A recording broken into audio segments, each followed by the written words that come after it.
Hi friends, welcome to Suresh study circle. నిన్న మనం తెలుగులో 6వ తరగతిలో ఫస్ట్ చాప్టర్ను కంప్లీట్ చేశామండి. ఈరోజు మనం స్నేహబంధం సెకండ్ చాప్టర్ అండి.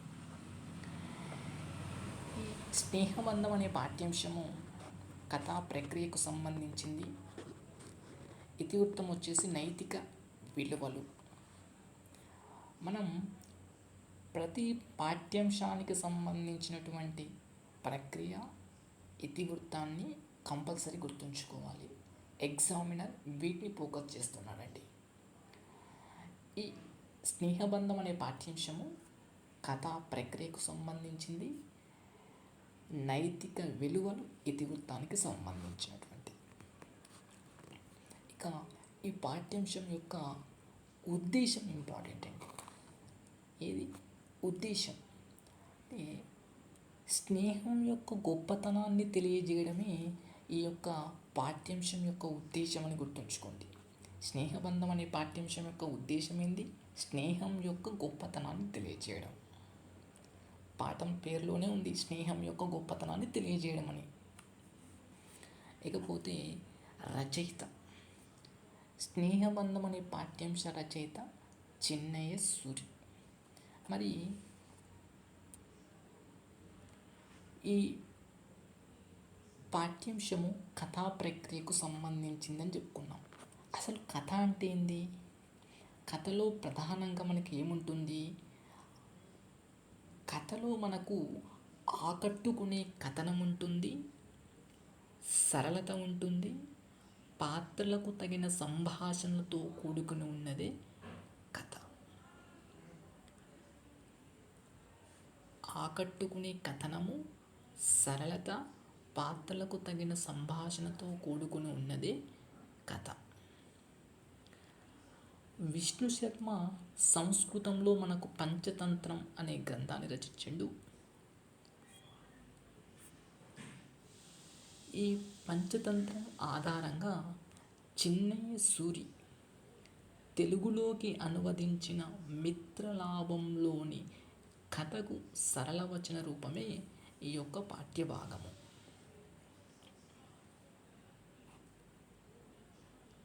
ఇక్కడ చిన్నయ్య సూరి అనే పేరులో చివరన సూరి అని ఉంది కదా, ఆ సూరి అంటే అర్థం ఏంటంటే పండితుడు. పండితుడు గతంలో ఎగ్జామ్లో అడిగిండండి, సూరి అనగా అన్నాడు పండితుడు. మనకు ఈ పాఠ్యాంశంలో కొన్ని పాత్రల పేర్లు ఇచ్చిండండి. పాఠ్యాంశం మొత్తం చదవాలంటే మనకు వీడియో చాలా లెంత్ అయిపోతుంది. కీలకమైన అంశాలు మనం గుర్తుంచుకున్నాం. ఎగ్జామినర్ వాటిని ఎక్కువ ఫోకస్ చేస్తుంటాడు. పాఠ్యాంశం మొత్తం చదవడం ద్వారా మన టైం కూడా వృధా అయిపోతుందండి. చూడండి, ఈ పాఠ్యాంశంలో కొన్ని పాత్రల పేర్లు ఉన్నాయి. ఇక్కడ కాకి, ఎలుక, తాబేలు, జింక, ఈ 4 పాత్రలు ఈ పాఠ్యాంశంలో ఉంటాయి. కాకి పేరు లఘుపతనకం ఉంటుంది, ఎలుక పేరు హిరణ్యకం ఉంటుంది, తాబేలు మందరకం ఉంటుంది, జింక చిత్రాంగుడు అని ఈ పేర్లతో మనకు పాఠ్యాంశంలో ఇవ్వడం జరిగింది. ఇక్కడ పాఠ్యాంశంలో కొన్ని పాత్రలు మనం గుర్తుంచుకోవాలి. అంటే ఇప్పుడు తాబేలు జింకను అడిగిన మాటలు ఏంటివి, లేదా తాబేలు జింకతో చెప్పిన మాటలు ఏంటివి, కాకి జింకతో చెప్పిన మాటలు ఏంటివి, అంటే ఎవరితో ఏమన్నారు అనే కొన్ని అంశాలు నేను చెప్తా, వాటిని ఎక్కువ గుర్తుంచుకోండి. ఫస్ట్ తాబేలు జింకను అడిగినటువంటి మాట ఏమని అడిగింది? తాబేలు జింకను ఏమని అడిగిందో ఒకసారి చూద్దాం. నువ్వెవరివి? ఎందుకు పనిగెత్తుకుంటూ వచ్చావు? ఎందుకు భయపడుతున్నావని ఫస్ట్ తాబేలు జింకను అడిగింది. ఇది గుర్తుపెట్టుకోండి. ఎగ్జామినర్ ఏమిస్తాడంటే నువ్వెవరివి, ఎందుకు పరిగెత్తుకుంటూ వచ్చావు, ఎందుకు భయపడుతున్నావు అని ఎవరితో అన్నారు, ఇట్లా అడగడానికి అవకాశం ఉంటుంది. నెక్స్ట్ మనకు తాబేలు జింకతో చెప్పినటువంటి ఒక మాట ఉంటుంది. ఏమని చూడండి, చిత్రంగా భయపడకు, ఇప్పటి వరకు మేము 3 స్నేహితులం, ఇప్పుడు నువ్వు కూడా మాతో కలిశావు, నువ్వు కూడా మాతోనే ఉండు. అదేవిధంగా కాకి జింకతో చెప్పినటువంటి మాట, ఇది ఇంపార్టెంట్ అండి, ఇక్కడ గుర్తుపెట్టుకోండి. ఎంత ప్రమాదం జరిగింది చిత్రాంగ, నీలాంటి మంచివాడికి రావాల్సిన అపాయం కాదిది, కానీ ముందుగా నువ్వు ఈ ఆపద నుంచి బయటపడాలి అన్నది కాకి జింకతో. ఎలుక జింకతో చెప్పినటువంటి మాట, ఇంత పెద్ద ఆపదలో నువ్వెందుకు చిక్కుకున్నావు, కొంచెం జాగ్రత్తగా ఉండాలి కదా అని ఎలుక అన్నది. ఎలుక తాబేలును చూసి ఈ విధంగా అనింది, ఏమని, ఏం కుంప మునిగిపోయిందని వచ్చాను, మేము వస్తూనే ఉన్నాం కదా అన్నది ఎలుక తాబేలును చూసి. చూడండి, ఈ పాత్రలు గుర్తుపెట్టుకోవాలండి మనం. నెక్స్ట్ మనకు ఈ 6వ తరగతిలో మనకు విద్యా ప్రమాణాలు అనేటివి ఇవి చెయ్యండి అనే పార్ట్ కింద ఇవ్వడం జరిగింది. ఇవి చెయ్యండి అనే పేరు కింద మనకు విద్యా ప్రమాణాలను ప్రస్తావించడం జరిగింది. మొత్తం 6వ తరగతిలో 6 విద్యా ప్రమాణాలు ఉన్నాయి. వీటిలో మనకు ముఖ్యంగా గుర్తుంచుకోవాల్సినవి పదజాల వినియోగము. పదజాల వినియోగంలో మనకు చెలిమి ఇచ్చాడు. చెలిమి అంటే స్నేహము. మరి చెలిమి అంటే చెలిమి స్నేహము, చెలిమే నీటి గుంట. చెలిమి అంటే స్నేహము, చెలిమే అంటే నీటి గుంట. కొలను అంటే సరస్సు, కన్నం అంటే రంధ్రం, కూర్మం అంటే తాబేలు, అపాయకరం అంటే ప్రమాదం. ఇక్కడ ప్రకృతి వికృతి గురించి ప్రస్తావించాడు. అటవి అడవి, స్నేహం నెయ్యం, సహాయం సాయం, రాత్రి రాత్రి, ఆకాశం ఆకాశం.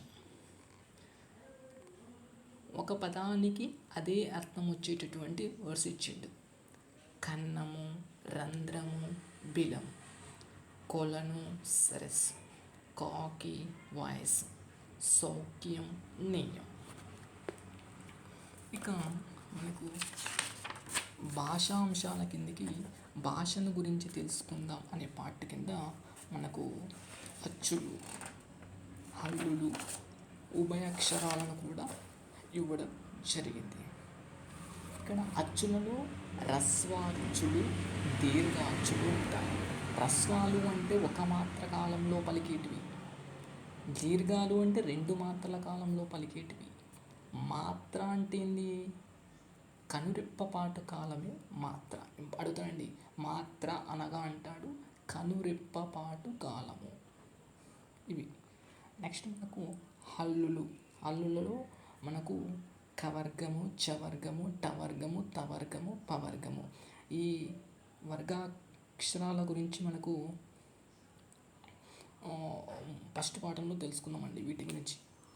మరి ఇక్కడ హల్లుల గురించి కూడా ఇచ్చాడు. ఓకే అండి. నెక్స్ట్ మనకు చూడండి, కింద ఉచ్చారణ విధానాన్ని బట్టి హల్లులను ఈ కింది విభాగాలుగా చేశారు అన్నాడు.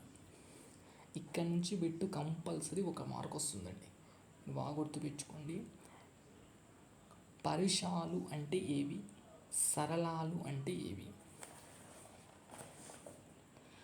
పరుషాలు అంటే కచట తప, చూడండి లాస్ట్కు ప ఉందా, ప పరుషాలు, కచట తప పరుషాలు, గజడ దబ సరళాలు. వీటిని అల్ప ప్రాణాలని కూడా అంటారు, అల్ప ప్రాణాలని కూడా అంటారు. అదేవిధంగా ఖ, ఘ, చ, జ, ఠ, ఢ, థ, ధ, ఫ, ఫలో మహాప్రాణాలు వర్గయుక్కులు. ఎగ్జామ్లో ఎక్కువగా వర్గయుక్కులని కూడా ఇస్తుంటాడండి. ఇకపోతే అనునాసికాలు ఇచ్చిండు. ఇඤ, ఇని, అన, న, మ. ఇవి అనునాసికాలు.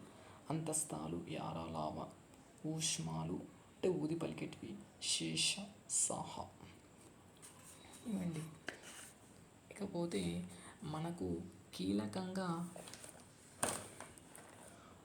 కొన్ని ఉభయాక్షరాలు ఎన్ని అని ప్రీవియస్ గతంలో టెట్లో ఇవ్వడం జరిగింది 3 అండి. వీటిని అచ్చులతోనూ హల్లులతోనూ ఉపయోగిస్తారు అని తెలుసుకోండి. ఇక్కడ 0, అర 0, విసర్గ అని 3 ఉంటాయి. 0 అనేది పూర్ణ బిందువు. అర 0 అనేది మనకు ఎక్కువగా గ్రాంధిక భాషలో ప్రాధాన్యత ఉంటుంది. విసర్గ అనేది సంస్కృత పదాలకు మాత్రమే చేరుతుంది. వీటిని బాగా గుర్తుంచుకోండి. మళ్ళీ ఒకసారి వీడియోను రివైజ్ చేసి వినండి. ఈ అంశాల మీద ఎక్కువ ఫోకస్ చేయండి. మీరు ఎగ్జామ్లో మార్క్ పోకుండా బిట్ చేయడం అనేది జరుగుతుంది. బాయ్ అండి.